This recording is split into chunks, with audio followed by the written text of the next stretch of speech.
Daycares are open and trying to keep students safe under CDC guidelines. However, trying to keep germs out doesn't always mean they can't get in. Our Stephanie Poole joins us live in the studio with more. That's right, Joey. Temperature checks and hand sanitation are mandatory checkoffs at many daycares now.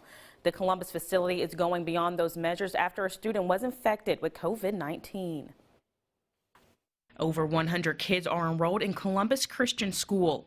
After briefly shutting down due to the pandemic, the school reopened, checking kids' temperatures and making employees wear masks. It's what we do to make sure that everyone can be as safe as possible and yet still living your life. Director Sylvia Collins says everything was going fine until a student contracted the virus. On July 4th, we had our first case, and we followed the protocol, the state protocol, which is simply you call the health department, our contact person.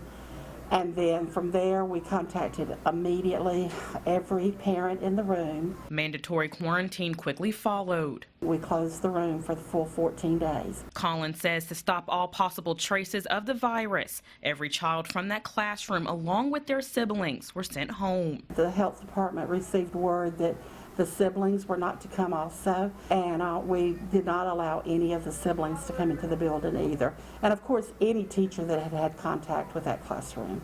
Nearly 17 kids were tested, all results coming back negative. To keep students and teachers at low risk, weekly deep cleanings are a must. While they were here, we had the whole building done, and as of right now, we've not had any more cases. None of our teachers have tested positive. Collins says the school is complying within regulations of the CDC with COVID screening.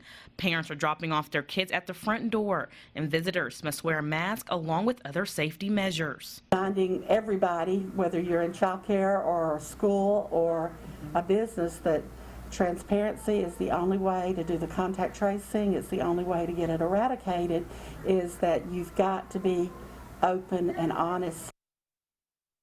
Collins says all COVID prevention guidelines will remain in place until further notice.